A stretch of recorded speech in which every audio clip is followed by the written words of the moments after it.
ভোটের দিনক্ষণ যতই এগিয়ে আসছে নয়াগ্রামে বিধানসভা এলাকায় নির্বাচনী প্রচার ততই জমে উঠছে। শাসক থেকে বিরোধী উভয় পক্ষই প্রচারে ঝাঁজ বাড়াচ্ছে। তৃণমূল প্রার্থী দুলাল মুর্মুর সমর্থনে গোপীবল্লভপুরে একের পর এক প্রচার কর্মসূচি গ্রহণ করছে স্থানীয় নেতৃত্ব। ইতিমধ্যে বুথ স্তর জনসংযোগ থেকে শুরু করে বাড়ি বাড়ি প্রচারের কাজ প্রায় শেষ করে ফেলেছেন শাসক দলের নেতাকর্মী। এবার শেষ মুহূর্তে রাজনৈতিক শক্তি প্রদর্শনের জন্য চলছে মিছিল ও প্রার্থীর রোড শো। সোমবার সারিয়া অঞ্চল তৃণমূলের পক্ষ থেকে হলো তৃণমূলের একটি বড় ধরনের বাইক মিছিল। প্রায় হাজার খানেক বাইক নিয়ে তৃণমূলের মিছিলটি শুরু হয় সারিয়া অঞ্চলের ধকুন্ডি থেকে। পরে এই মিছিল ধর্মপুর, পারুলিয়া, নুরিশোল হয়ে আশুই চকে শেষ হয়। সারিয়া অঞ্চল তৃণমূলের সভাপতি তাপস রানা, গ্রাম পঞ্চায়েতের উপপ্রধান সুকুমার দাস সহ স্থানীয় নেতৃত্বের আয়োজিত এই বাইক মিছিলে যুবকদের ভিড় ছিল চোখে পড়ার মতো। মিছিলে প্রথম থেকে শেষ পর্যন্ত উপস্থিত ছিলেন নয়াগ্রাম বিধানসভা তৃণমূল প্রার্থী দুলাল মুর্মু, গোপীবল্লভপুর 1 নম্বর ব্লক তৃণমূলের সভাপতি হেমন্ত ঘোষ, ব্লক স্তরের নেতারা।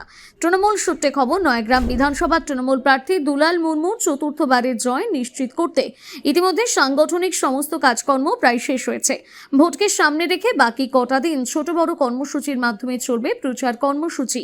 মিছিলের আয়োজকদের পক্ষ থেকে অঞ্চল তৃণমূলের সভাপতি তাপস রানা দাবি করেন, এসআইআর এর মাধ্যমে যেভাবে হয়রানি করেছে বিজেপি, তাতে এবারে দল ভালোই ফল করবে।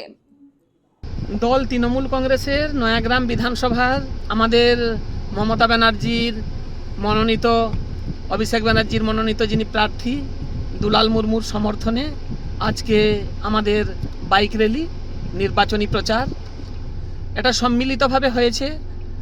অঞ্চল সভাপতি, প্রধান, উপপ্রধান এবং আমাদের দলীয় কর্মকর্তা, কার্যকর্তা যারা বুথ সভাপতি আছেন, যারা প্রতিদিন দলের পতাকাটাকে উড্ডীন করে মমতা ব্যানার্জির হাতকে যারা শক্ত করেন এবং উন্নয়নের ধারা এবং শান্তির ধারাকে জঙ্গলমহলে প্রতিষ্ঠিত করার জন্য, এবং অশুভ শক্তি যে বিজেপি স্বৈরাচারী শক্তি যারা জাতিবিদ্বেষ নিয়ে, যারা ভারতের গণতান্ত্রিক পরিকাঠামোকে ধ্বংস করছে, যারা জাতীয় সংহতি এবং বৈচিত্র্যের ভিতরে ঐক্যকে যারা নষ্ট করার চেষ্টা করছে, তাদের বিরুদ্ধে আমাদের এই প্রচার।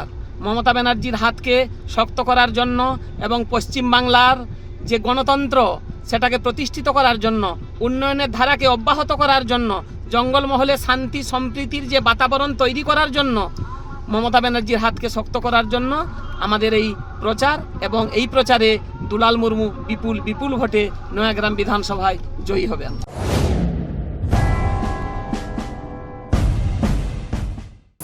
আচার্য প্রলয় চক্রবর্তী, যিনি সম্পূর্ণ বিজ্ঞানভিত্তিক পদ্ধতিতে বিচার বিশ্লেষণ এবং প্রতিকার করেন।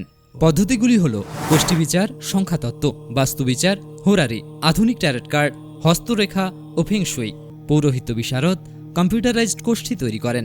চেম্বার প্রতি বুধবার বেলদাতে, কেশিয়ারি মোড়, শ্যাম হোমিও হলের নিকট, সকাল 10টা থেকে বিকেল 5টা এবং সোমবার ও শুক্রবার ঠাকুরচক বাসস্ট্যান্ডে বিকেল 3টে থেকে রাত্রি 8টা পর্যন্ত। এছাড়া বাড়িতেও চেম্বার করেন ঠাকুরচক হাই স্কুলের নিকট প্রত্যহ সকাল 9টা থেকে 11টা পর্যন্ত এবং বিকেল 3টে থেকে সন্ধে 6টা পর্যন্ত। এছাড়া প্রতি ইংরেজি মাসের প্রথম ও শেষ সপ্তাহে রবিবার সকাল 11টা থেকে 5টা পর্যন্ত জুনবলদা 9 নম্বর অঞ্চল অফিসের নিকট চম্পা স্টুডিও দ্বিতলে। কেশিয়ারি আপ্যায়ন লজ প্রতি ইংরেজি মাসের প্রথম ও শেষ সপ্তাহে শনিবার। নিজেকে আপডেট রাখতে ফলো করুন সানন্দা নিউজ।